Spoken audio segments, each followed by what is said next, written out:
ईश्वर धाम से जो शिव महापुराण की कथा करी थी उसमें चोरों का वर्णन करा था। सुनिए कथा किसी ने सुनिए। उसमें चोरों का वर्णन किया था कि 4 तरह के चोर होते हैं।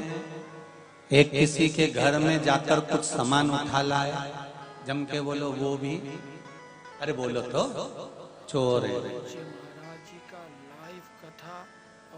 जो बिना पूछे किसी के घर में घुस जाए वो भी चोर। जो भगवान को दिए बिना खुद खा जाए, जम के बोलो वो भी चोर है।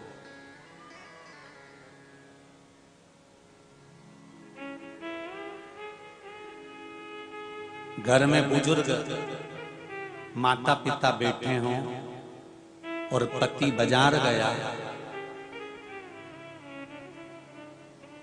जेब में कुरकुरे का पैकेट ले जाकर अपनी पत्नी को चुपचाप से देख के खिला दे, वो भी चोर।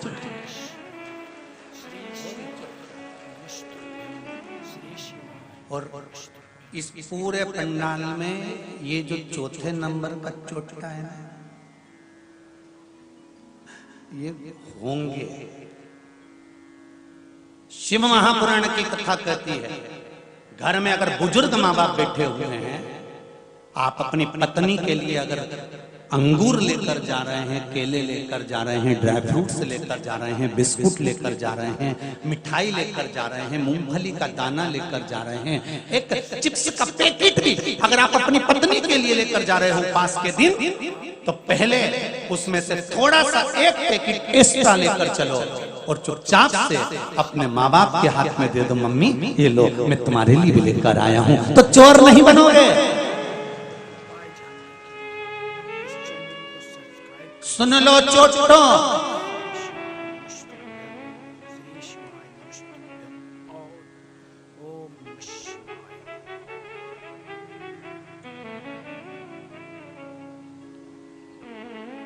लोग कहते हैं सियर वाला महाराज वो ताड़ी तेड़ी कथा बाजता है।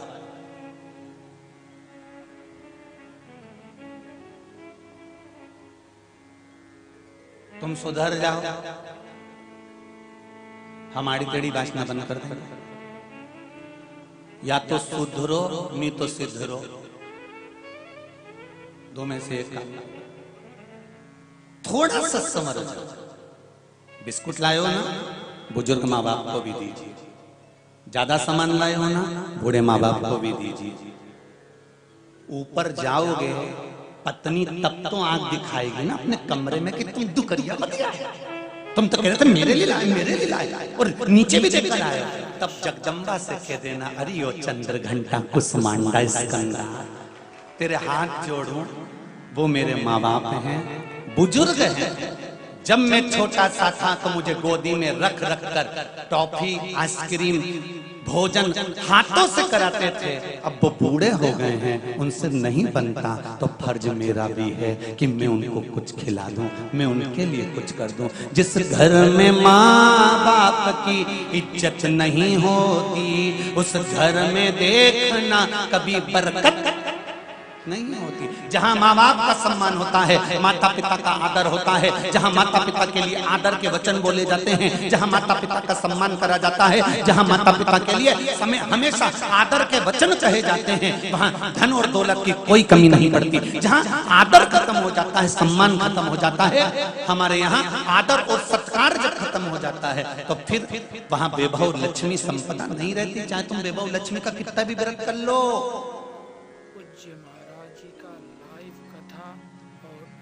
सुनने के लिए आप हमारे चैनल को सब्सक्राइब करें, आदर करिए, सम्मान करिए, सत्कार करिए।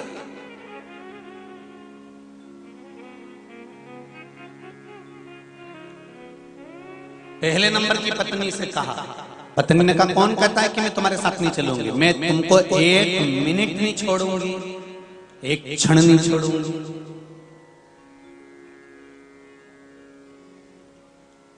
तुम क्यों चिंता करते हो, मैं तुम्हारे साथ चलूंगा।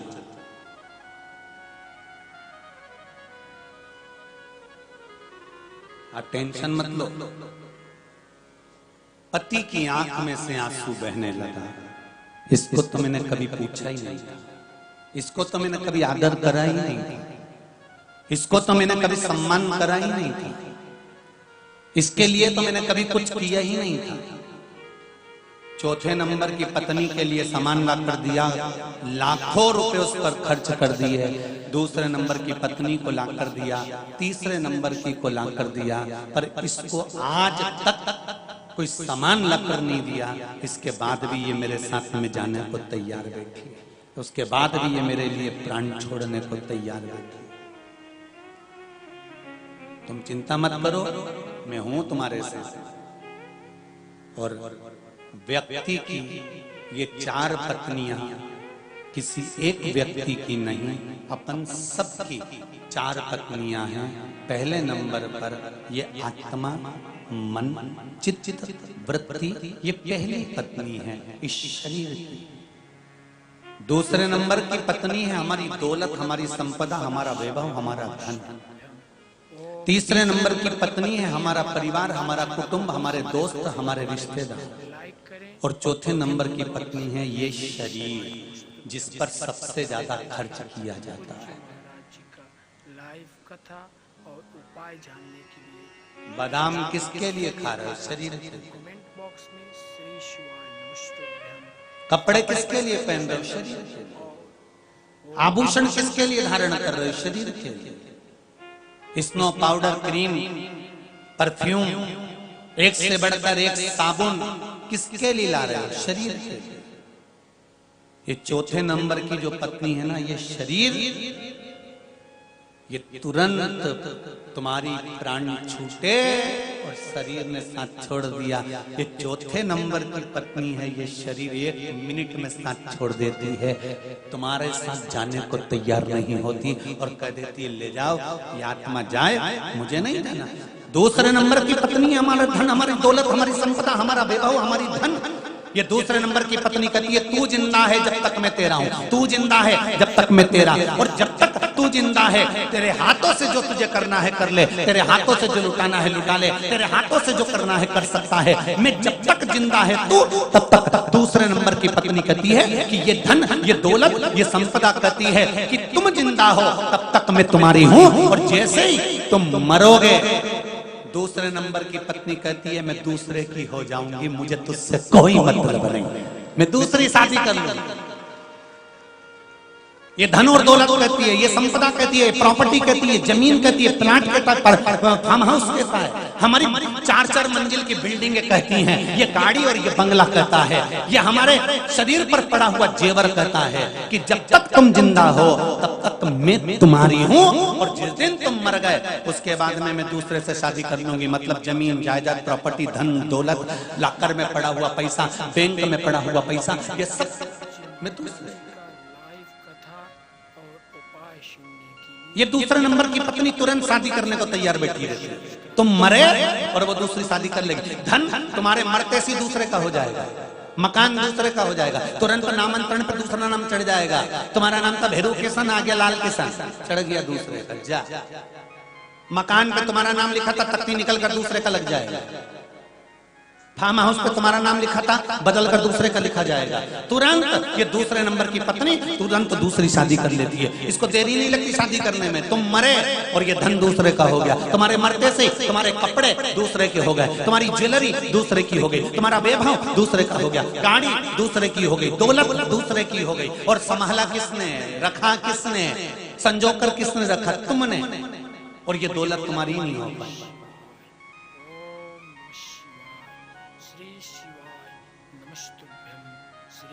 तीसरे नंबर की पत्नी है हमारी, हमारा परिवार, हमारे रिश्तेदार, हमारे कुटुंब वाले, ये हमारी तीसरी पत्नी है। ये घर तक साथ देंगे, शमशान तक साथ देंगे, और बाद में हाथ जोड़कर कहेंगे मैं तुम्हारा साथ आगे नहीं दे सकता।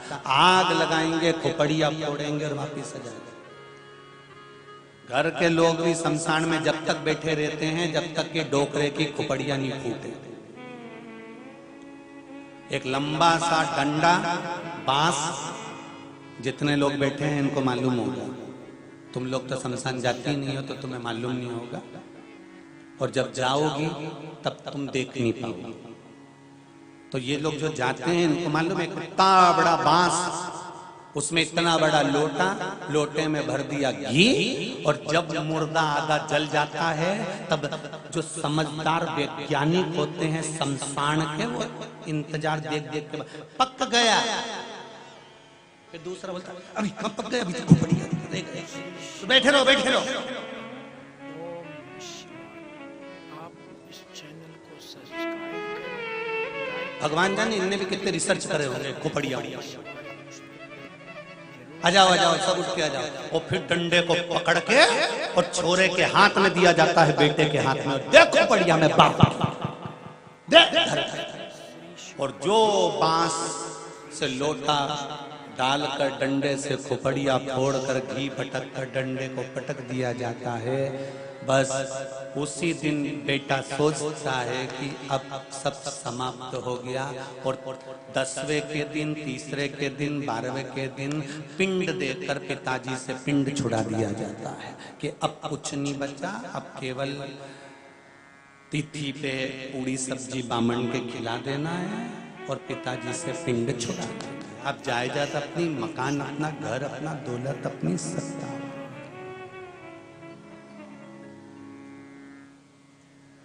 सब मतलब के यार हमने देख लिया, जितने नजर आते हैं। और फिर निवेदन करूंगा, शमशान में तुमको अकेला छोड़कर जाते हैं, कौन साथ देता है? जब छोड़कर चले गए आग लगाकर, कौन साथ देगा? केवल एक शमशान में रहने वाला मेरा देवाधिदेव महादेव, इसके सिवाय अकेला मेरा शिव। केवल एक शिव साथ देने के लिए बैठा। अरे रायसेन वालों, तुम जिस नगर में रहते हो ना, ये नगर कोई साधारण नहीं है।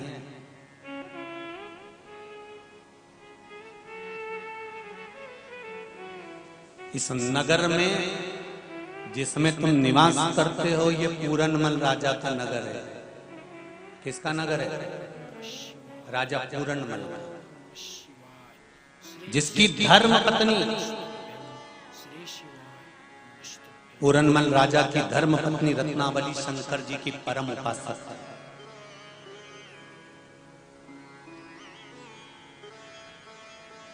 ये पूरे मालवा का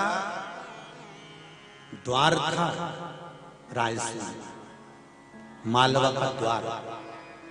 मालवा के इस क्षेत्र में प्रवेश करने से पहले अच्छे अच्छे राजाओं को भी इस दरवाजे पर रुकना पड़ता था। जो रायसेन का जो ये किला बना है, ये पूरनमल का किला है, जिसकी धर्म पत्नी रत्नावली शंकर की उपासक थी, शिव की उपासक। कमेंट बॉक्स में श्री शिवाय नमस्तुभ्यम जरूर लिखें। किस भूमि पर रहते हो, आपको इस चीज का अंदाजा है? कथा और उपाय जानने की सारी दुनिया में जितने शिवालय कहीं पर नहीं है, उतने रायसेन के आसपास के क्षेत्र में शिवालय है। पूरे रायसेन के क्षेत्र में देख लो, इधर भोजपुर, उधर हजारों शिवलिंग का, कहीं बेतवा नदी के शंकर का शिवलिंग बड़ा सारा, कहीं देखो तो हजारों शिवलिंग। जहां देखोगे रायसेन के आसपास के क्षेत्र में शिवलिंग शिवलिंग मिलेंगे। कोई साधारण भूमि है? जब रत्नावली राजा पूरनमल की सबसे सुंदर रानी थी, 3 रानियां और थी पूरनमल की, और उसमें सबसे सुंदर थी रत्नावली।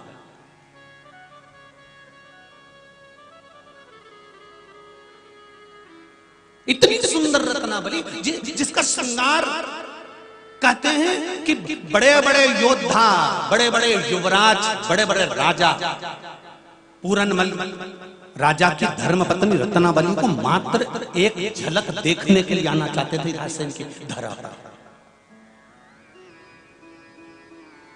एक बार रत्नावली से पूछा था पूरनमल ने,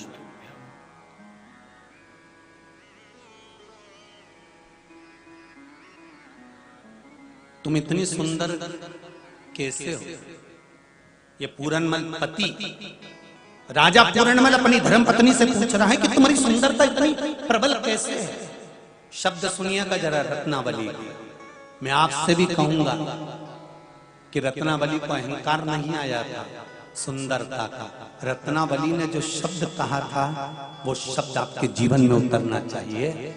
जब पति ने अपनी पत्नी से पूछा कि मैंने ढेरों राजकुमारियां देखी, ढेरों रानियां देखी, पर आपके जैसी कोई सुंदर नहीं देखी, आपकी सुंदरता कैसे है? तो रत्नावली कहती है मेरी सुंदरता मेरी नहीं है, मैं जिस शंकर को एक लोटा पानी चढ़ाती हूँ, ये शंकर की चमक मेरे चेहरे पर चमकती है, ये शिव की चमक। रत्नावली कह रही है। महाराज जी का लाइव कथा और उपाय सुनने के लिए आप हमारे चैनल को सब्सक्राइब करें। ये मालवा की पूरनमल राजा की रानी रत्नावली कह रही है कि मेरी चमक नहीं, ये शंकर पर जो लोटा भरकर मैं जल चढ़ाती हूँ ये उसकी चमक है। ये चमक ये दमक फुलवन में महक, सब कुछ सरकार तुम्हीं से। आप में से कितने लोग हैं जब पैदा हुए थे तो अलमारी लेके आए थे? आप में से कितने लोग हैं जब पैदा हुए थे तो कपड़ा लेकर आए थे? आप में से कितने लोग हैं जब पैदा हुए थे तो धन लेकर आए थे? आप में से कितने लोग हैं जब पैदा हुए थे तो आपको मालूम होगा कि मेरा पूरा शरीर अच्छा है? ये तो शिव की कृपा है, शंकर की दया है कि उसने आंखें अच्छी दे दी, ये शंकर की दया है कि कान अच्छा दे दिया, ये शंकर की दया है कि पांव अच्छा दे दिया, ये शंकर की दया है कि हाथ अच्छा दे दिया, ये शंकर की दया है कि जिब्बियां अच्छी दे दी, ये शंकर की कृपा है कि नासिका के छिद्र अच्छे दे दिए, ये शंकर की कृपा है कि शरीर अच्छा दे दिया। अगर शिव की कृपा नहीं होती तो भोपाल के किसी 3 बत्ती चौराहे पर खड़े होकर कटोरा हाथ में लेकर भीख मांग रहे होते। ये शिव की कृपा है जो आज घर में बैठे। ये चमक ये दमक फुलवन में महक, सब कुछ सरकार तुम्हीं से। अच्छा शरीर दिया तो शंकर ने दिया है, अच्छे कुल में जन्म दिया तो शंकर ने दिया है, अच्छा परिवार मिला तो शंकर ने दिया है, अच्छा पति मिला तो शंकर ने दिया है, अच्छी पत्नी मिली तो शंकर ने दिया है, अच्छा पुत्र पैदा हुआ तो शंकर ने दिया है, अच्छी बेटी जन्म ली है तो शंकर ने दिया है, प्लाट मिला शंकर ने दिया, जमीन दी शंकर ने दिया, गाड़ी दी शंकर ने दिया, और अच्छे घर में जन्म दिया शंकर ने दिया, भारत की भूमि पर पैदा हुए शंकर ने दिया, और सनातनी बनकर पैदा हुए हो ये शंकर ने दिया। कोई दूसरा नहीं दे सकता आपको, ये शिव की कृपा से पैदा हुआ। लाइक करें, कमेंट बॉक्स में श्री शिवाय नमस्तुभ्यम जरूर लिखें। अमेरिका में मरते हैं लोग तो उनको डेड बॉडी कहते हैं, एक्सपायर कहते हैं। इस चैनल को सब्सक्राइब विदेश में जो मरता है उसको एक्सपायर कहते हैं। भारत की भूमि में एक बेवड़ा भी मरता है तो उसको स्वर्गवासी कहते हैं। विचार करिए, विदेश में कोई मरता है तो उसको एक्सपायर कहते हैं, और भारत की भूमि पर एक अगर नशे में डूबा हुआ व्यक्ति भी मरता है, पाप करने वाला व्यक्ति भी मरता है, कपट करने वाला व्यक्ति भी मरता है, बेईमान से बेईमान व्यक्ति भी अगर भारत की भूमि पर जन्म लेने के बाद इस भारत की धरा पर अगर मरता है तो उसके आगे स्वर्गवासी लिखाया जाता है, क्योंकि भारत माता की गोद में पैदा होकर मरा है। तो भगवान भी कहते हैं ये स्वर्ग ही जाएगा, भले कितना ही पाप करा, ये स्वर्ग की धरा पर पहुंचे।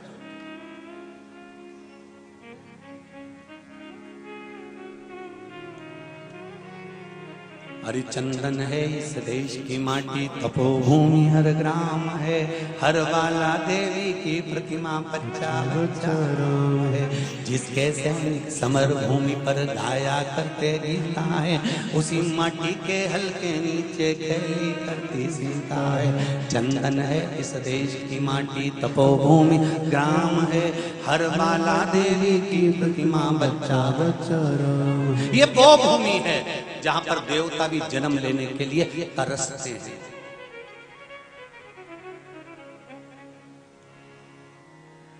आप थोड़ा सा अगर सुंदर हो ना, आपका बेटा अगर थोड़ा सा सुंदर है ना,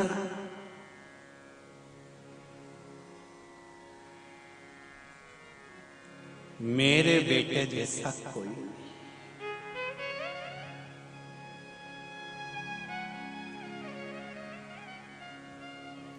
पूज्य महाराज जी का लाइव कथा और उपाय वो तो बेटे की वैल्यू माँ कब गिराती है? जब लड़के के लिए लड़की देखने जाती है। हमेशा माँ अपने बच्चे को अच्छा कहती है, मेरा बेटा बहुत बढ़िया, इसके जैसा सुंदर कोई नहीं, इसके बढ़िया बराबर कोई नहीं, चंदा जैसा है मेरा बेटा, चांद जैसा है मेरा बेटा, सूरज है। पर जब छोरी देखने जाते हैं और छोरी अगर जम जाती है तब माँ बेटे को समझाती है, देख बहुत अच्छी लड़की है, क्या जोरदार है, कितनी बढ़िया है, तेरे से लाख गुनी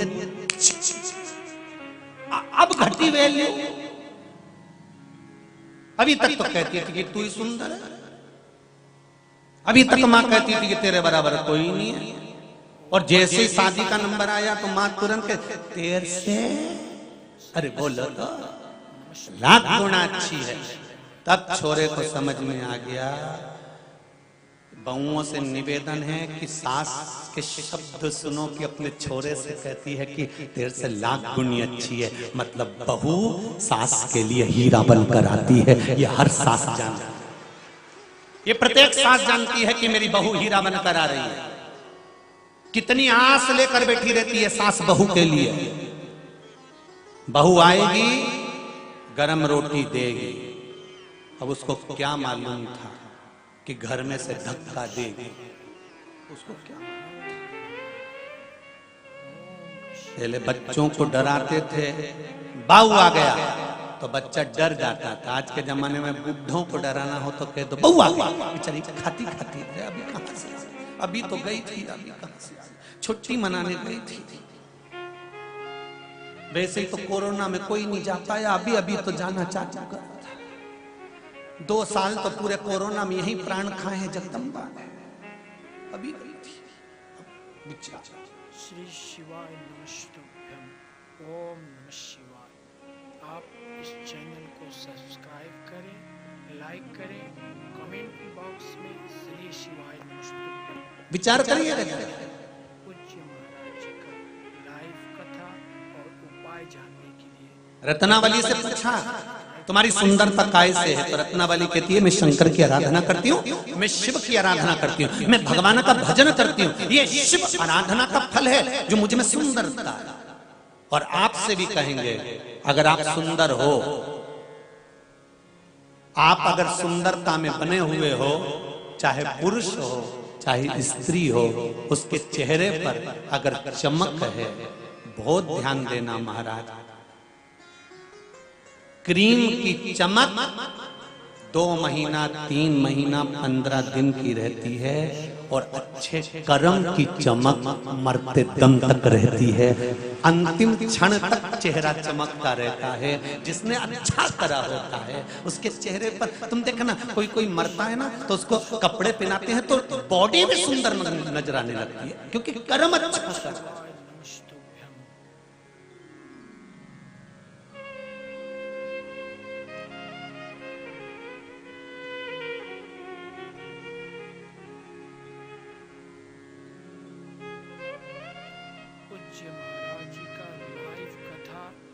एक मस्तक पर थोड़ा सा तिलक लगा लो ना, उसमें और सुंदरता बढ़ जाती है। त्रिपुंड लगा लो तो और सुंदरता बढ़ जाती है।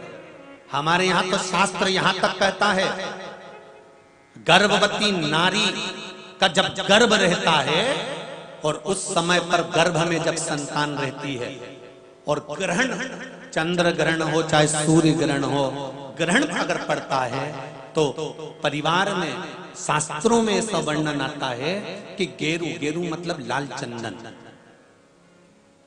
कौन सा चंदन? जम के बोलो जरा। लाल चंदन। ये गेरू तो बाद में आप लोगों ने उधर पे लगाना चालू करा, पर नियम ये है कि गर्भ में अगर बच्चा रहता है तो ग्रहण पड़ता है, चंद्र ग्रहण पड़े, सूर्य ग्रहण पड़े, तो जो नारी का गर्भ रहता है, भले वो 3 महीने का हो, 2 महीने का हो, 1 महीने का हो, 8 महीने का हो, 9 महीने का हो, 10 महीने का, नारी का अगर गर्भ है तो बुजुर्ग लोग भी कहते हैं, उनको ये भले नहीं मालूम होगा कि क्यों गेरू लगाते। गेरू नहीं, लाल चंदन की 3 रेखा नारी को अपने पेट पर खींच लेना चाहिए।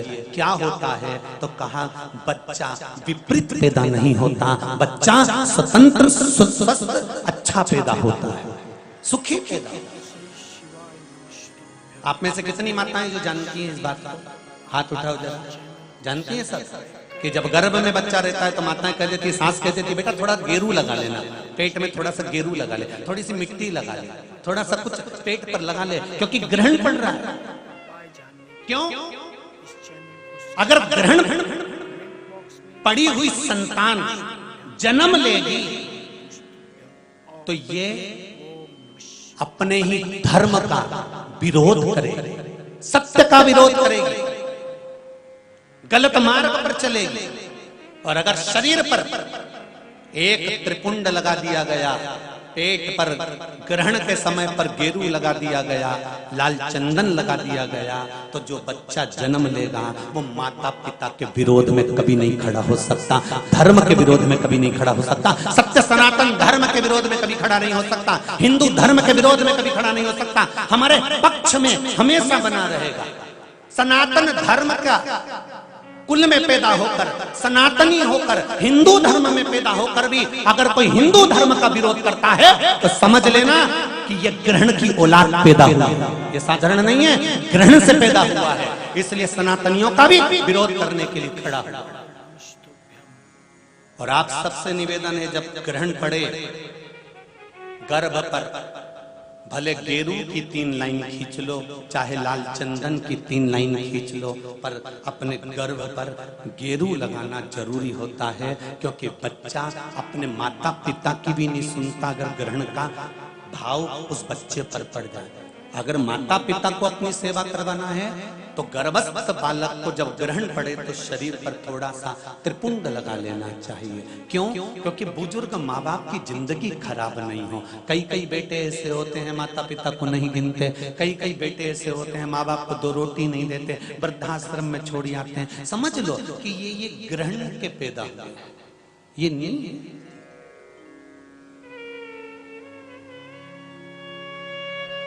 आप लोग जानते हैं ना माता, सत्यता में बोलो, जब ग्रहण का समय आता है तो आपने अपनी बहुओं को कहा कि नहीं कहा गेरू लगाने का? बोलो जरा, हाथ उठाओ, किस किस ने कहा ये बात? कहिए। आप लोगों को ध्यान में है, बुजुर्ग माता इस चीज को जानती हैं।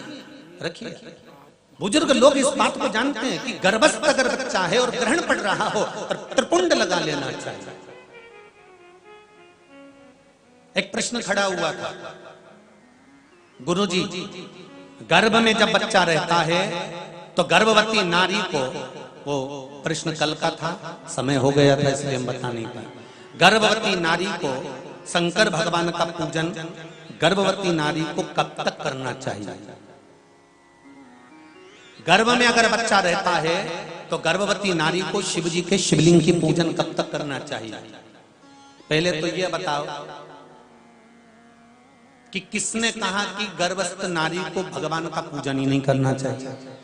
पहले तो उसको ढूंढ के लाओ कि भैरू है कहां, वो उसको पकड़ो, कालिए को जा मिल जाए, और उससे पूछो कि हमारे शास्त्र में, हमारे धर्म में, हमारे पुराणों में तुम कितनी पुराण उठाओगे? 18 पुराण, 6 शास्त्र, 4 वेद, कौन से उठाकर लाना चाहते हो? कितने उपनिषद उठाओगे? सारे संहिताओं को उठाकर ले आइए, सारे पुराणों को उठाकर ले आइए, सारे शास्त्रों को उठाकर ले आइए। और अगर आपके पास में नहीं है तो सीहोर में आइए, कुबेरेश्वर धाम के लाइब्रेरी में बैठकर एक एक पुराण का अध्ययन कर कर जाइए, एक एक संहिता का अध्ययन कर कर जाइए, एक एक शास्त्र का अध्ययन कर कर जाइए, वहां सारी किताबें मिल जाएंगी आप पढ़ो। और कौन सी पुराण में लिखा है हमको भी छाट कर बताओ कि गर्भवती नारी को शंकर का भजन नहीं करना चाहिए, गर्भवती नारी को शिव जी को नहीं छूना चाहिए? कहां लिखा है? यहां तो शिव महापुराण की कथा कहती है कि गर्भवती नारी जब भगवान शंकर को 1 लोटा पानी चढ़ाती है तो उसका बच्चे का बाल बांका नहीं हो सकता, बच्चा पूर्ण पैदा होता है, अस्वस्थ नहीं हो सकता, स्वस्थ होता। आप इस चैनल को सब्सक्राइब करें, लाइक करें, कमेंट बॉक्स में श्री शिवाय नमस्तुभ्यं अरे भाई, लिखें। ये देखो शिव महापुराण कथा और उपाय जानने के लिए इस चैनल को सब्सक्राइब। महेंद्र जी राजपूत, गाडरवाड़ा, जिला नरसिंहपुर से आए। हाथ उठाएंगे कहीं बैठे हो तो? आप ही दोनों हाथ हिला दो एक बार। हर हर महादेव। श्री महेंद्र जी राजपूत जी, बहुत बहुत धन्यवाद, आपने दिल की बात यहाँ लिखकर भेजी है अपने हृदय की। गुरु जी मुझे शुगर की बीमारी थी, मेरी शुगर 350 रहती थी। मैंने आपके बताए अनुसार रविवार में सूर्य देव को जल चढ़ाना, अर्घ देना प्रारंभ करा है अभी कुछ ही दिनों से। उसके बाद में सोमवार को बेलपत्र के वृक्ष पर जल चढ़ाना चालू करा। मेरी शुगर 70 से 75 पर आकर रुक गई है गुरुदेव। 350 से मेरी शुगर ठीक हो गई है। ये पत्र है। अब ये अभी छत्तीसगढ़ की कथा में कहा गया उपाय है और आप लोगों ने करना प्रारंभ करा।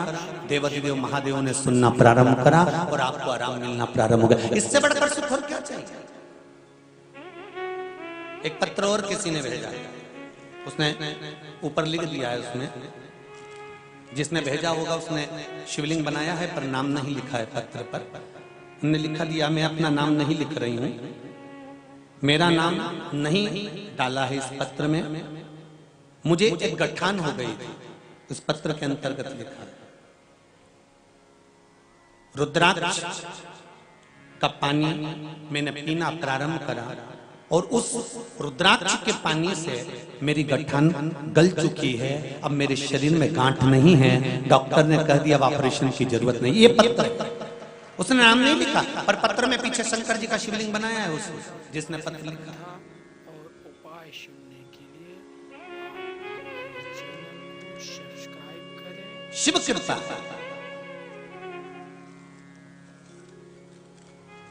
कौन कहता है कि गर्भवती नारी को भगवान शंकर की पूजन नहीं करना चाहिए? कौन कहता है शिव की आराधना नहीं करना चाहिए?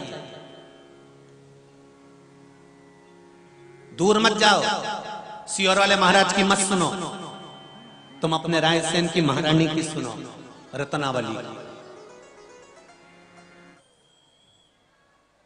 शिव ओघड़ी और उसकी उदारता, उसकी कृपा, उसकी दया वो स्वयं अपने आप कर देता है। ओम नमः शिवाय। जीवन में एक बात का ध्यान रखिएगा, सूरजमुखी जैसे नहीं, भले गुलाब का फूल थोड़ा कांटों में रह रहा हो, थोड़े कांटे चुभ रहे हो, पर उसके जैसे बनने का प्रयास करिए कि थोड़ा दर्द सहन कर कर, थोड़ा दुख सहन कर कर, थोड़ा कष्ट सहन कर कर भी हम भगवत स्मरण कर सकते, हम भगवत स्मरण की ओर डूब सकते। शिव पुराण कह रहे, सती मैया को लेकर भगवान शंकर कुंभज बाबा के आश्रम में गए।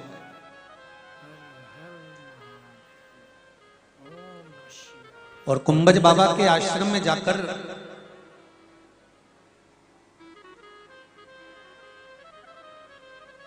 सती मैया से कहा यहां पर अपन को कथा सुनना है, यहां कथा श्रवण करना। सती मैया बोली अगर चलना ही था विवाह के बाद तो कहीं और चलते, और आप यहाँ कथा सुनने लाए। ओम नमः शिवाय। आप इस चैनल को सब्सक्राइब करें, लाइक करें, कमेंट बॉक्स में यहाँ कथा सुनने आए जरूर लिखें। पूज्य महाराज जी का लाइव कथा और महाराज उपाय जानने के लिए इस चैनल को सब्सक्राइब। सती मैया बैठ गई कथा को सुनने के लिए।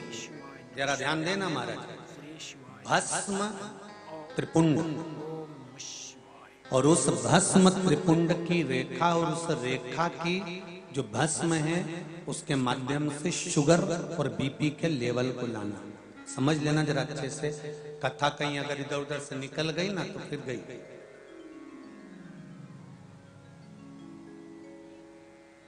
सती मैया को भोलेनाथ जी ने समझाया, बिठाया, ओम नमः शिवाय, श्री शिवाय नमः। कथा श्रवण करने के लिए बैठ गए। हर महादेव।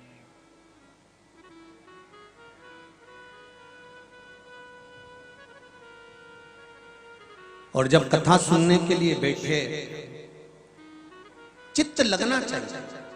श्री शिवाय नमस्तुभ्यम। एक बात अपने जीवन में उतारिएगा थोड़ा सा। आप कोई भी कार्य करें, भगवान का भजन करते हो, अगर दिया लगाते हो घर में, भगवान को दीप लगाते हो, उस दिए को लगाते समय भी अगर आपका मन, आपका चित्त, आपकी वृत्ति, आपका हृदय पूर्ण तरह से समर्पित होकर अगर दिया लगा रहे हो, तो ये पक्का विश्वास मानकर चलना कि जिस कार्य के लगा रहे हो वो कार्य आपका 15 दिन के अंदर हो ही जाएगा। अगर दिल से लगा रहे हो तो।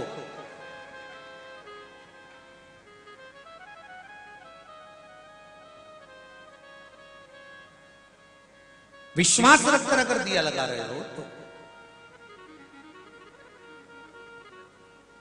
और यदि विश्वास रखकर दिया नहीं लगाया गया तो तुम जिंदगी भर दीप लगाओ, उसका कोई फल नहीं। पूरे जीवन दीप, पूरे जीवन।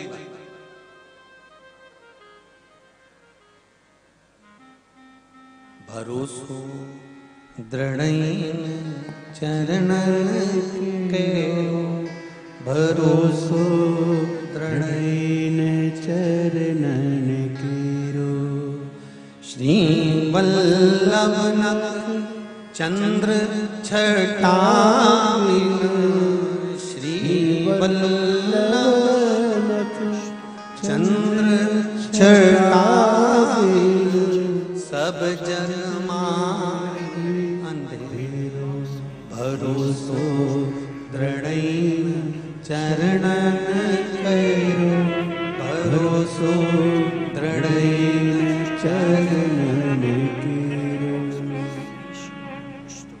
एक विश्वास,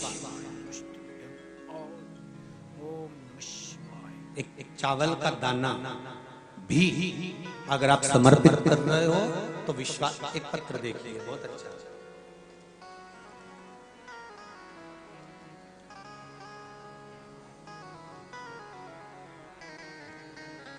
बिहार,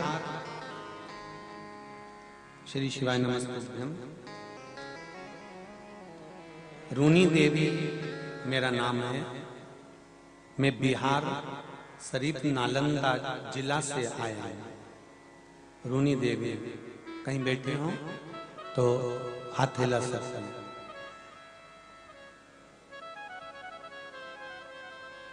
आप ही हैं? दोनों हाथ हिला दो एक बार दीजिए। हाँ, हिला दीजिए दोनों हाथ। आपने, मैं बिहार शरीफ नालंदा जिला से आई हूँ। रूनी देवी हूँ। मेरी बेटी की तबीयत बहुत ज्यादा खराब हो गया था। मैंने मेरी बेटी के इलाज हो जाए और वो ठीक हो जाए तो बाबा से निवेदन करा था कि जैसे ही उसको आराम मिलेगा मैं कथा में पहुंचूंगी। और देवाधिदेव महादेव ने ये कृपा करी, इसलिए मैं बिहार से यहाँ कथा सुनने के लिए आया। बैठो बहन, बैठो। हर हर महादेव, बैठ जाइए। दोनों हाथ हिलाकर एक बार बैठ जाइए। हर हर महादेव, बैठ जाइए। मैं बिहार से यहाँ कथा सुनने के लिए आया।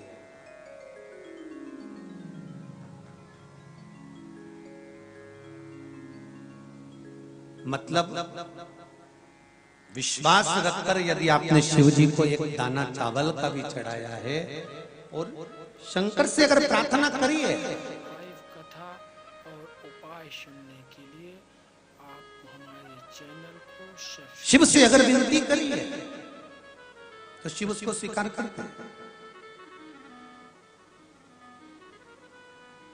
अरे तेरा ही दिया मैंने खाया पिया तेरा शुक्रिया है, तेरा शुक्रिया है। अब दिल से कहो। फिर निवेदन करूंगा मेरी माताओं से, मेरे भाइयों से। कथा पंडाल में लाखों लोग बैठे हुए हैं और जितने कथा पंडाल में बैठे हैं उनसे भी लाखों लाखों करोड़ों लोग शिव महापुराण की कथा आस्था चैनल पर, फेसबुक और यूट्यूब पर श्रवण कर रहे हैं।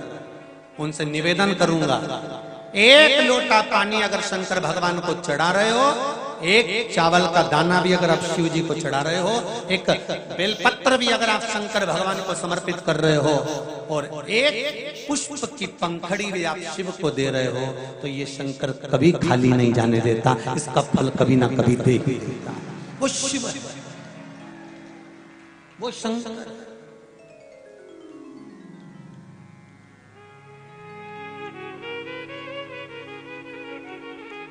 हाँ, शंकर के अनुकूल चढ़ो, शंकर से विपरीत नहीं चलना अपने को, शंकर के अनुकूल चलने का प्रयास करिएगा, शंकर से विपरीत नहीं। नंदी शंकर से एक बार विपरीत चल दिए थे, नंदी ने एक बार शिव जी का कहना नहीं माना था, तब भगवान शंकर ने कह दिया था, नंदी अभी तक तू मेरे साथ में मंदिर के अंदर रहता है, अब तू मंदिर के बाहर रहेगा।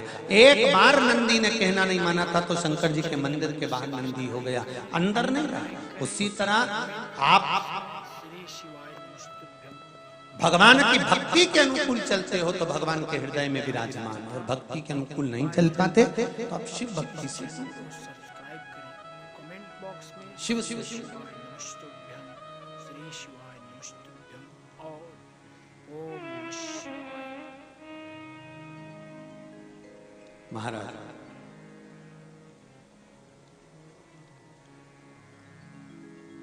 सती मैया का मन नहीं लगा, कथा नहीं सुन पाई, बैठी थी कथा में पर चित्त नहीं लगा।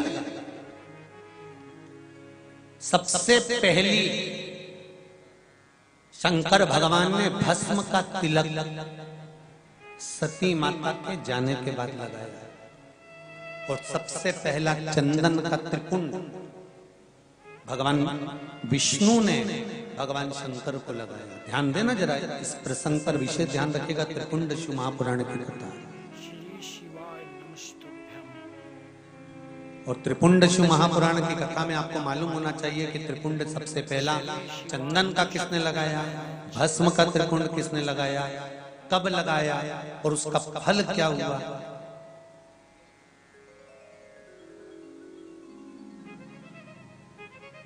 एक हरी चंदन होता है, आपको पहले मालूम होगा, हमने कथा में भी कहा है। तुलसी की जो जड़ होती है, जब तुलसी सूख जाती है तो उसकी जो जड़ होती है उसको घिस कर जो चंदन बनाया जाता है, इसको हरी चंदन कहते हैं। और कभी कभी विशेष कार्य के लिए, जैसे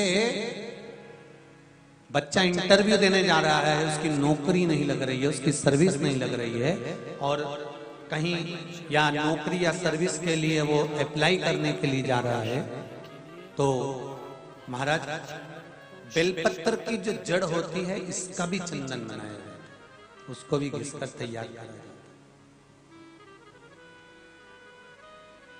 और वो शंकर भगवान को लगाकर उस त्रिपुंड का सबसे नीचे वाली जो लाइन होती है, त्रिपुंड जो शिव जी पे लगाई है, उसके नीचे की लाइन का चंदन अपने हृदय पर लगाकर इंटरव्यू के लिए जाया जाता है, तो देवाधिदेव महादेव की कृपा बनी रहती है और वो कार्य सफल हो जाता है, नौकरी लग जाती है। इंटरव्यू के लिए नौकरी शिव पुराण कह रही है, तुलसी की जड़ को घिसकर हरी चंदन बनता है,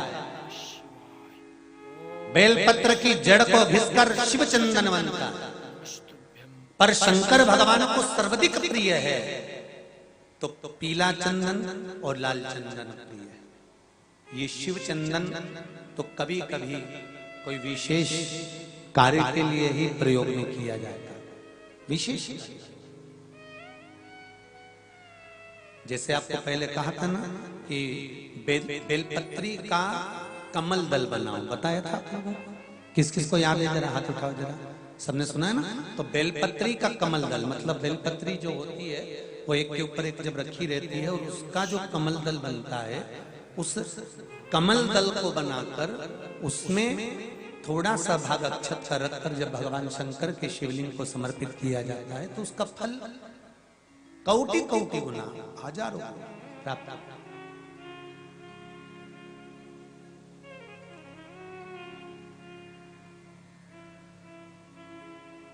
सती मैया का मन नहीं लगा कथा में, उठ गए।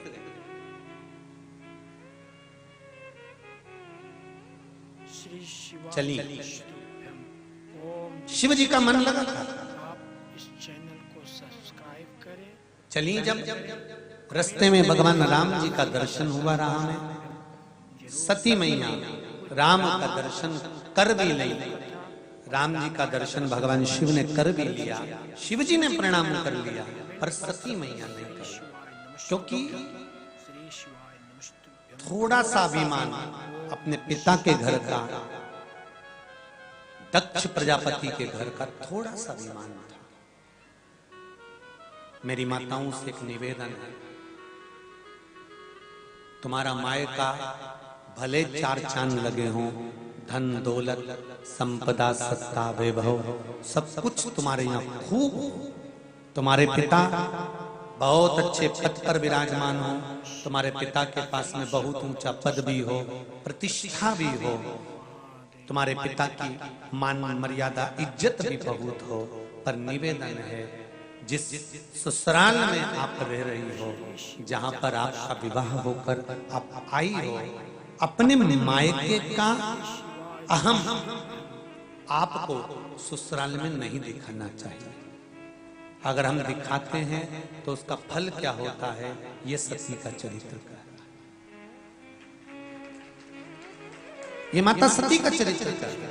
जी का लाइव कथा और उपाय सुनने के लिए आप हमारे चैनल को सब्सक्राइब वो कहते हैं ना,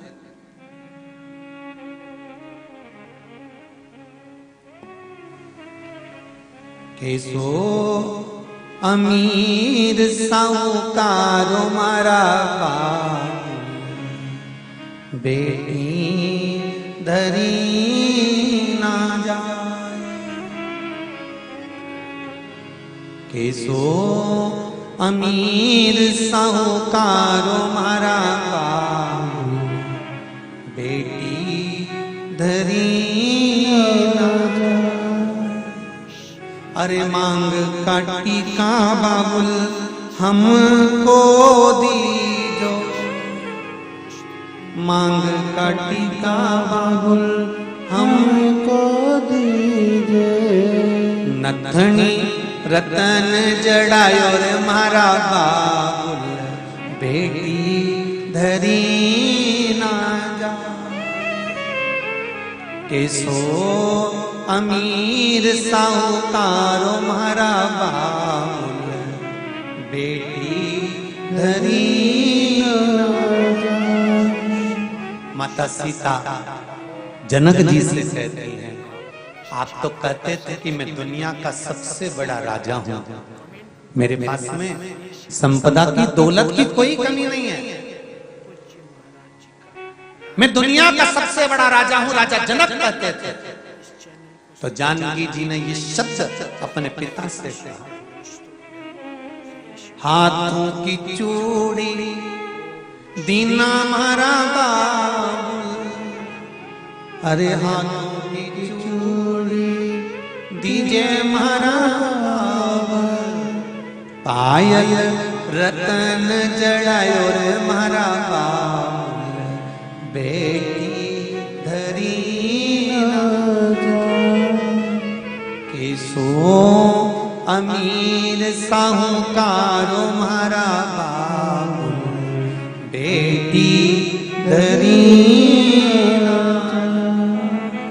कितना सेठ अगर करता है फिर भी अपनी बेटी को घर में रख लेता है क्या? अरे बोलो तो जम के नहीं। करोड़पति पिता हो तो भी बेटी को घर में नहीं रखता, एक ना एक दिन बेटी को विदा कर ही देता, बेटी को विदा कर देता।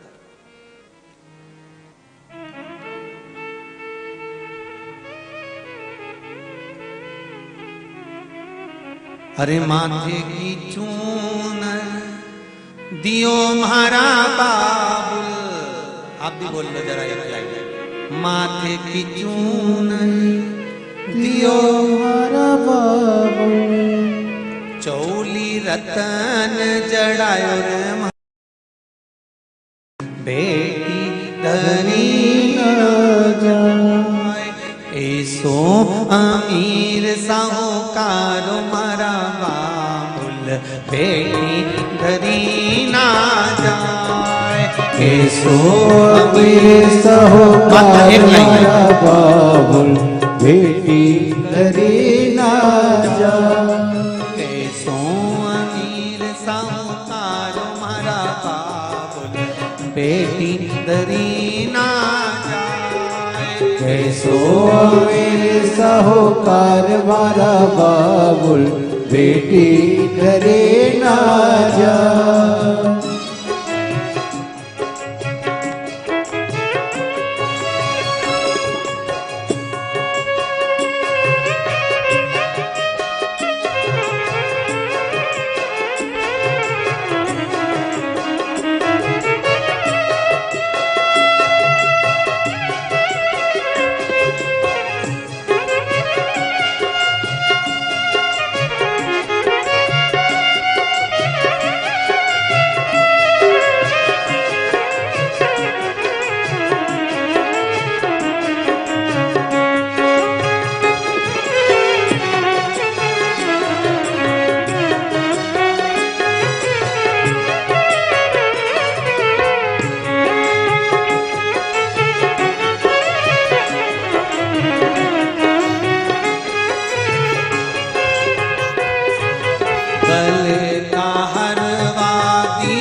गले का हरवा दीजो मारा बाबुल। गले का हरवा दीजो मारा बाबुल। चूड़ा रतन जड़ायो मारा बाबुल बेटी धरी ना जाए। चूड़ा रतन जड़ाओ मारा बाबुल बेटी सहे ना जाए। ऐसो अमीर साहूकार मारा बाबुल बेटी धरी ना जाए। कैसो मेरे साहूकार मारा बाबुल बेटी धरे ना जाए। बेटी धरी ना जाए। बेटी धरे ना जाए। बेटी धरी ना जाए। बेटी धरे ना हर जाए। हर महादेव। इतना भी सेठ तुम्हारा पिता हो तो भी उसको बेटी को तो विदा करना ही पड़ता है। इसलिए मेरा निवेदन बेटियों से है। तुम्हारा पिता कितना भी धनपति हो, करोड़पति हो, संपदावान हो, वैभववान हो, सत्तावान हो, पर अहंकार ससुराल में मायके का न करिएगा।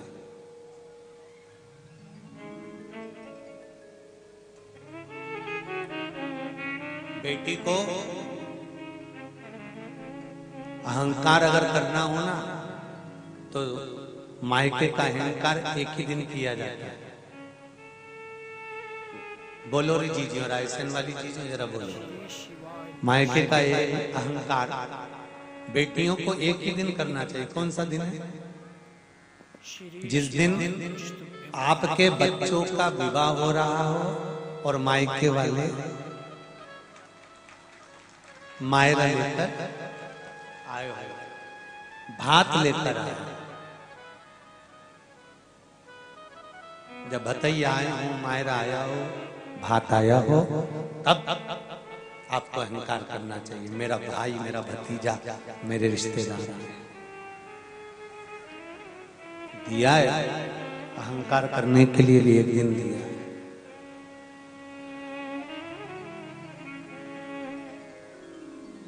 सती को अहंकार आ गया।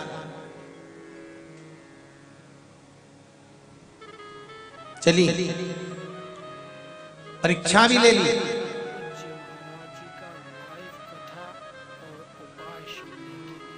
किसी बच्चे ने प्रश्न किया था, गुरुजी जब व्यक्ति की पूरी पढ़ाई हो जाती है, संपूर्ण पढ़ाइयां पूरी हो जाती हैं, तब इसके बाद में कोई परीक्षा होती ही नहीं है, शिव महापुराण की कथा कहती है जब पूरी पढ़ाई हो जाती है, परीक्षा तो उसके बाद ही चालू होती है। परीक्षा सही तो सारी पढ़ाइयां होने के बाद ही चालू होती है महाराज।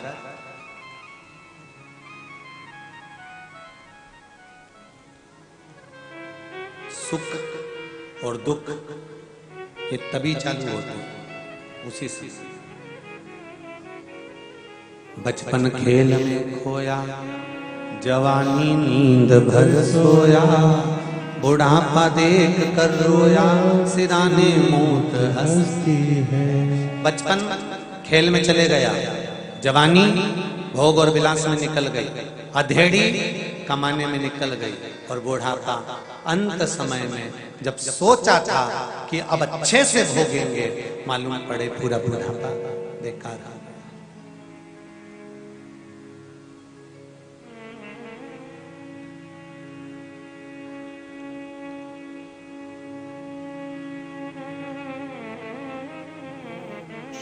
नौकरी पे से एक दिन की छुट्टी मिलती है, रविवार। सही है।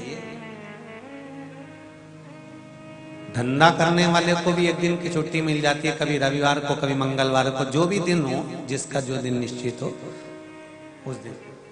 अब वो सोचता क्या है, मंगलवार की छुट्टी है, रविवार की छुट्टी है, एक काम करेंगे, अपन वहां चलेंगे, ऐसा करी आएंगे, वैसा करी आएंगे। पर एक बात याद रखना, जिस दिन की छुट्टी रहती है सबसे ज्यादा काम उसी दिन रहता है।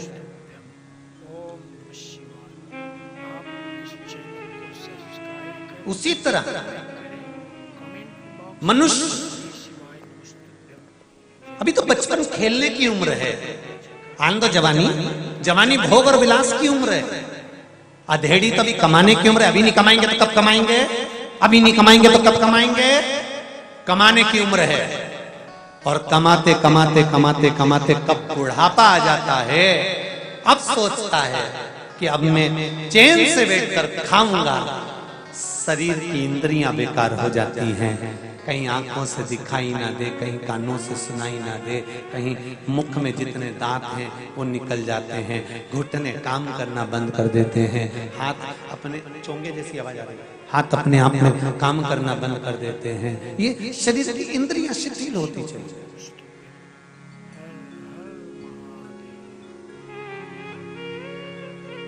क्या सुख होगा? सही कहा है किसी ने, 60 तक कमाओ, 60 की उम्र तक खूब कमाओ, और 60 के बाद जितना कमा के रखा है वो सब डॉक्टर में लगा, सब डॉक्टर में लगा। कभी ये दुख है, कभी ये दुख है, कभी ये दुख है, कभी ये दुख है, कभी ये दुख है। बस थोड़े से भी तकलीफ होए दौड़ के डॉक्टर के पास चले जाओ, और गए 500 रुपए वहां लग गए। अब ठंडक पड़ी जीवड़ा में, जैसे डॉक्टर ने हाथ पकड़ा, ठीक एकदम ठीक। नहीं तो डुकरिया घर में बैठी बैठी कांक रही थी, अरे राम, अरे राम, अरे राम। और जैसे डॉक्टर के यहाँ से आई, और उन्हें अभी तो दवाई भी नहीं खाई, इंजेक्शन भी नहीं लगा, दवाई तो अब खाएगी। क्यों? क्योंकि जो कमाया है, भगवान कहता है या तो अच्छी जगह पे लगा दो, या फिर लगा दो। आपका क्या मन है? अरे बोलो तो ऐसे बोलो।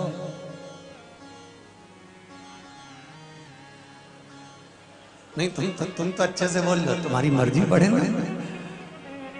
फिर कहूंगा, दान नहीं करना मत करो, सत्कर्म नहीं करना मत करो, किसी को नहीं देना मत दो, अपने ऊपर खर्च तो करो, अच्छे से तो रहो।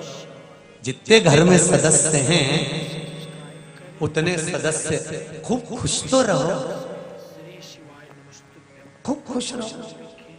पूज्य महाराज जी का लाइव कथा और उपाय जानने के लिए इस चैनल को सब्सक्राइब करें, कमेंट बॉक्स बॉक्स में श्री शिवाय नमस्तुभ्यम महाराज नमस्तुभ्यम और सती मैया आ गई कैलाश पर,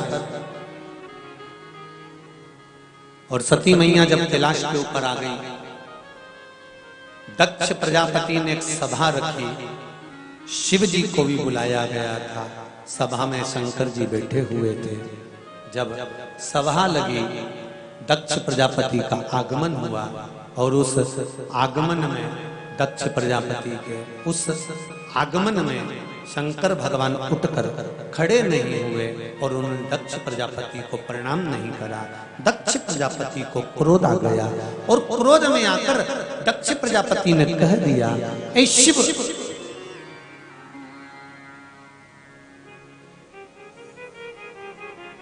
मैं तुम्हें श्राप देता हूं कि तुम शमशान में निवास करोगे।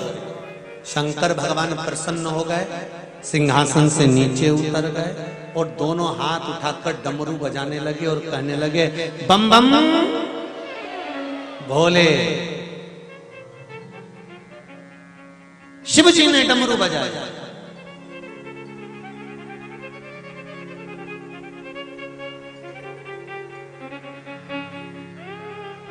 और जो शंकर भगवान ने डमरू बजाया, प्रसन्नता छा गई। भगवान विष्णु ने शिव जी का हाथ पकड़कर बिठाया और बिठाकर पूछा, ये बताओ, तुम्हारे ससुर ने तुमको श्राप दिया है कि तुम शमशान में निवास करोगे, तो फिर हंस काय को रहे हो, मुस्कुरा काय को रहे हो, नाच क्यों रहे हो, डमरू क्यों बजा रहे हो? तो इतने में शंकर भगवान बोले, मेरे ससुर जैसा दुनिया में किसी का ससुर नहीं होगा जो इतना भला सोचता होगा। मेरे ससुर ने मुझे प्लाट भी दिया तो वहां दिया जहां कोई कब्जा ही नहीं करेगा।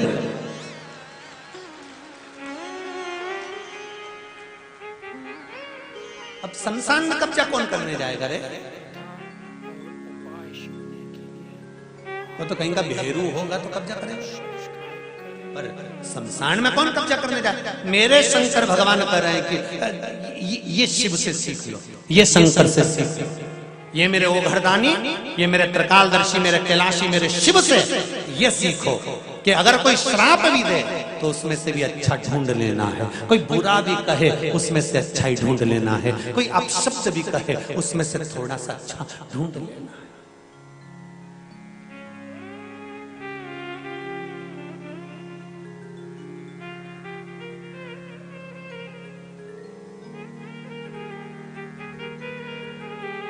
एक राजा ने अपने मंत्री को बुलाया और मंत्री को बुलाकर कहा, मंत्री ये बकरा है, इस बकरे को ले जाओ, इस बकरे को लेकर जाओ और इस बकरे के शरीर में जो सबसे अच्छी चीज हो उसको काट कर लिया। मंत्री गया, जीवान काट कर लिया।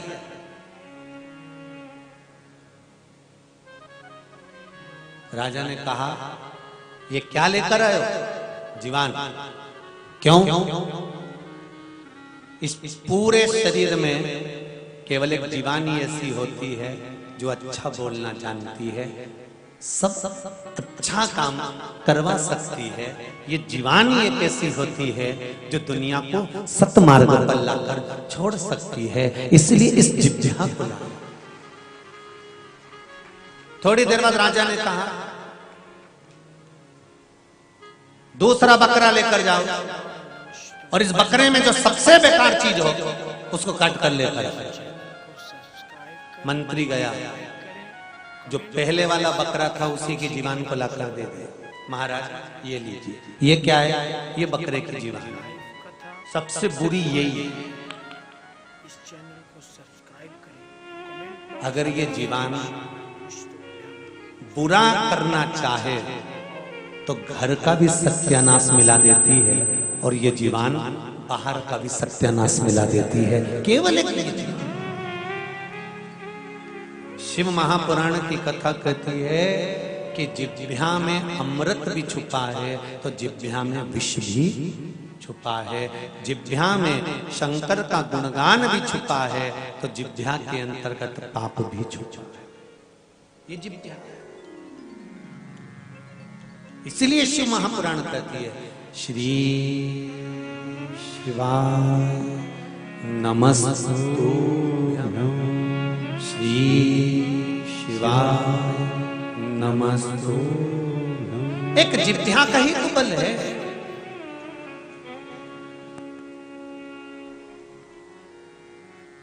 श्री शिवाय। आज पंडाल में 2 लाख के ऊपर जनता है। पूरे पंडाल में प्रशासन, पुलिस प्रशासन, डॉक्टर आदि जितने भी प्रशासनिक बंधु हैं सब अपनी व्यवस्था संभाले हुए हैं। जहां से देखो वहां तक। केवल यही नहीं, बाहर गेट से गेट लगाकर देख कर आओ, चारों तरफ बाउंड्रियों पर जाकर देख कर आओ और लोग अपने प्रशासन अपनी व्यवस्था संभाले। प्रशासन के साथ कदम से कदम मिलाकर राष्ट्रीय स्वयं सेवक संघ के RSS के स्वयं सेवक साथ में लगे हुए हैं। बजरंग दल लगा है, विश्व हिंदू परिषद लगा है, हिंदू उत्सव समिति लगी है, लवकुश समिति लगी हुई है, राठौर समाज संस्था लगी हुई है, ब्राह्मण समाज, अग्रवाल समाज, माहेश्वरी समाज, साहू समाज, जितने भी समाज हैं, वाल्मीकि समाज, रजक समाज, ये सब लगी हुई है। ऐसी कोई समाज नहीं जो सेवा में नहीं लगी। दुर्गा वाहिनी माताओं का एक अपना ग्रुप, ये कहीं ना कहीं किसी न किसी रूप में सनातनी सेवा में, धर्म सेवा में, भगवत सेवा में, शिव सेवा में लगा हुआ। अब शिव महापुराण की वायव्य संहिता के अंतर्गत लिखा हुआ है कि शंकर की सेवा में, शिव महापुराण की सेवा में अगर एक साधारण से साधारण चींटी भी आकर कोई सेवा करती है तो शिव महापुराण की कथा कहती है उसका फल भी उसको 3 महीने में प्राप्त हो जाता है। तो ये लोग इतनी सेवा कर रहे हैं, ये लोग इतनी सेवा में लगे हुए हैं, तो इनकी सेवा क्या निष्फल चली जाएगी? कहीं ना कहीं कुछ ना कुछ फल तो मिलेगा। मेरे ओघड़दानी, मेरे त्रिकालदर्शी, मेरे कैलाशी, मेरे अविनाशी, मेरे शिव, मेरे शंभु, सती मैया आज अपने पिता के यहाँ यज्ञ में जाना चाहता है। शंकर भगवान भेजना नहीं चाहते पर जा रहे हैं। बहुत समझाया मेरे देवाधिदेव महादेव, बहुत समझाया पर मानी नहीं। गई मां सती और सती माता जब पहुंची हैं, पहुंचकर माता सती ने देखा कि सबका आदर है, सबका सम्मान है, सबका आदर दिया जा रहा है, सबका सिंहासन लगा हुआ है, पर मेरे पति के लिए कोई स्थान नहीं। तब सती माता क्रोध की अग्नि में अपने प्राणों को त्याग देती हैं और जैसे ही सती माता जलकर भस्म होती हैं, भगवान शिव को मालूम पड़ता है, रुद्रगण को भेजा जाता है, सब विध्वंस कर देता है। तब दक्ष प्रजापति का सिर भी कट जाता है और वो जाकर अग्नि में गिर जाता है। सती मैया के शरीर को अग्नि कुंड में से आधा जला हुआ शरीर मेरे शंकर उठा लेते हैं। आज भी नियम है, आज भी नियम है।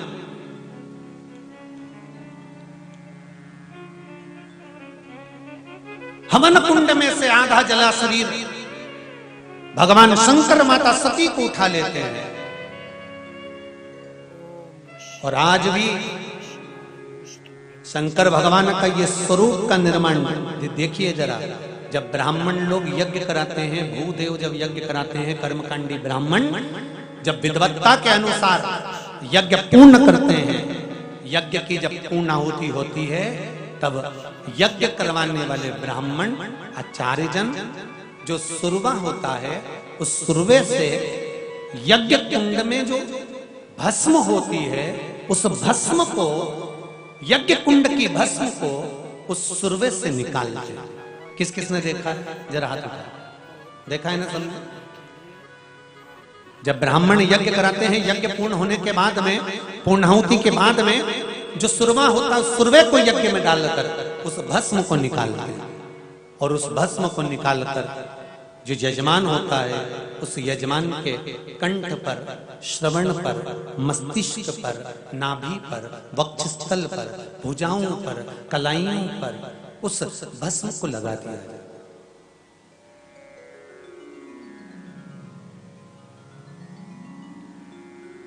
उस भस्म को लगा देते हैं।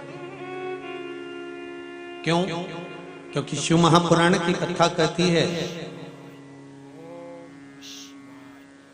कि देव अधिदेव महादेव अपने शरीर पर सबसे पहला त्रिपुंड भस्म का सती को जाने के बाद जब सती के शरीर को जलता हुआ धधकता हुआ अग्नि अंगार का शरीर मेरे शंकर ने अपने कंधे पर लिया है, तब माता सती के शरीर को जब संभालते हैं तब शिव के मस्तक पर जब पसीने की बूंद झलकती है, शरीर को संभालते हुए हाथ मस्तक पर जाता है तो शरीर का भस्म शरीर का भगवान शिव के मस्तक पर त्रिपुंड बना देता है। पहला त्रिपुंड मेरे शिव ने भस्म का डाला। बहुत महत्व है। जब आपके यहाँ कोई पंडित जी हवन करवाएं, यज्ञ करवाएं और यज्ञ पूर्ण हो जाए तो यज्ञ में से तुरंत मत भागना। कई लोग दक्षिणा के चक्कर में भाग जाते हैं, पंडित जी दक्षिणा मांगेंगे तो नहीं। यज्ञ पूर्ण हो, यज्ञ की पूर्णाहुति हो, खड़े रहिए और ब्राह्मण देवता से यज्ञाचार्य से कहिए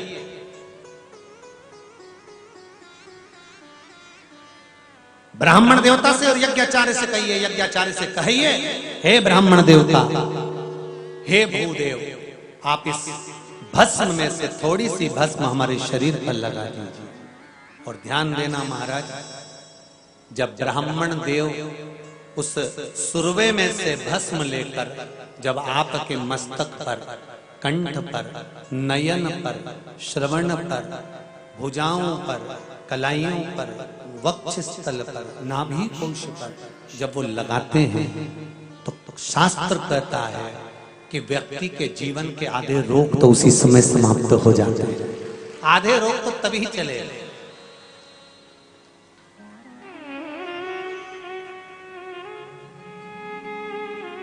शिव मंदिर कौन कौन जाता है? जरा हाथ उठाओ, सब लोग उठाओ, जितने लोग जाते हो। सब जाते हो ना?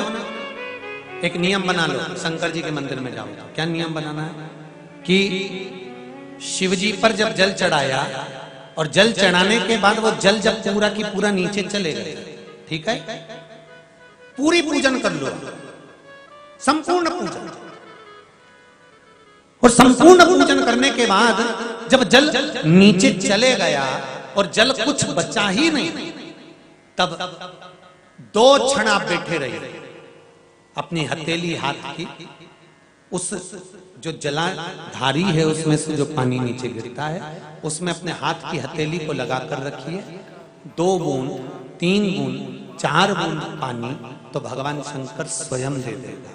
थोड़ा इंतजार करना, पानी सूख भी गया होगा तो 2 बूंद तो मेरा देव अधिदेव महादेव फूल में से भी झड़ा देगा। आप वो जो 2 बूंद पानी मिले उस जल को लेकर घर पर आइए और आपको ऐसा लगता है कि मेरा शरीर ठीक नहीं है, या रोग हो गया, या बीमारी हो गई, या दुकान नहीं चल रही, या व्यापार नहीं चल रहा, 4 धंधे बदल लिए, प्रयास करो, रोज शिव मंदिर जाओ, पूजन करने के बाद थोड़ी देर बैठ जाओ, आप 2 बूंद जल लेकर आओ और उस दुकान पर या अपने शरीर पर लगाना प्रारंभ करिए। अपने आप सब कार्य सफल होना प्रारंभ। औषधि है, औषध।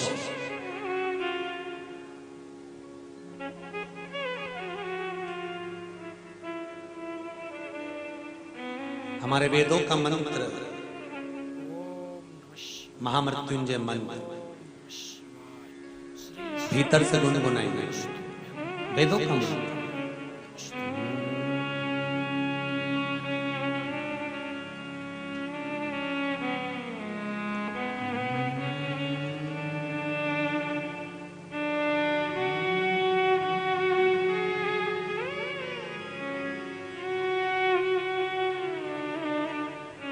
ये हमारे वेदोक्त मंत्र हैं। जिन मंत्रों को ब्राह्मणों ने गोपनीय रख रखा था, गायत्री मंत्र हुआ, महामृत्युंजय मंत्र हुआ, ये वो मंत्र हैं जिनका हम केवल उच्चारण ध्यान से भी कर सकते हैं और रोग को मिटा सकते हैं।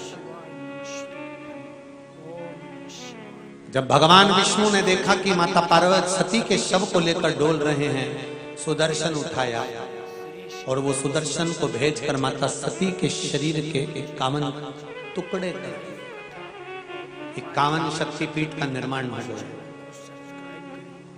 सुदर्शन चक्र पर माता सती के शरीर के जो टुकड़े करे थे, उस टुकड़े को करा हुआ शरीर का, माता सती के शरीर का भस्म उस सुदर्शन चक्र पर लगा।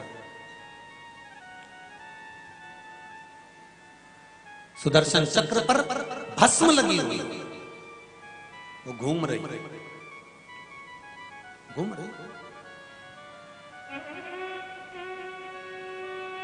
देवाधिदेव महादेव ने कहा, नारायण, सती तो हिमालय राज के घर में पार्वती के रूप में जन्म ले ली है, पर आपके इस चक्र पर जो भस्म लगी है, ये जीव का कल्याण करने वाली है। महाराज, अलोनी गोबरी की जो भस्म होती है, गाय का जो गोबर होता है जिसको थापा नहीं जाता, भस्म, उस गोबरी की सूखी हुई भस्म को तैयार कर लीजिए, कपड़े से छान लीजिए, उसी में बेल का जो फल होता है सूखा, उसको जलाकर उसकी भस्म तैयार कर लीजिए। किसी यज्ञ कुंड में से थोड़ी सी भस्म ले लीजिए, इन तीनों को छान कर तैयार कर लीजिए। जिस दिन सोमवार की अष्टमी पड़े, उस दिन शंकर भगवान के मंदिर में दोपहर के समय या प्रातः के समय पर जाकर वो भस्म थोड़ी सी समर्पित कर जब भस्म चढ़ाएंगे तो हाथ से त्रिपुंड बना लीजिए। त्रिपुंड के नीचे वाली जो पंक्ति है, पूज्य महाराज जी का लाइव कथा और उपाय सुनने के लिए आकार, ओमकार और मकार, जो मकार वाली रेखा है नीचे वाली, उस नीचे वाली पंक्ति में से थोड़ी सी भस्म लेकर आए और उस भस्म को 9वीं, 10वीं और 11वीं, अर्थात जो यदि आप एकादशी करते हैं तो आप द्वादशी, त्रयोदशी और चतुर्दशी पर भी ये कर सकते हैं। उस भस्म का सेवन करना प्रारंभ करिए, शरीर पर लगाइए और उस भस्म का सेवन करना प्रारंभ करिए। शुगर, बीपी 3 दिन के अंदर आपको लेवल में मिलना प्रारंभ हो जाएंगे। महाराज, आप कर देखिए, शुगर और बीपी में उस भस्म का बड़ा प्रयोग। बेल के फल की भस्म, अलोनी गोबरी की भस्म और यज्ञ कुंड की भस्म, ये तीनों सुख प्रदान कर देते हैं।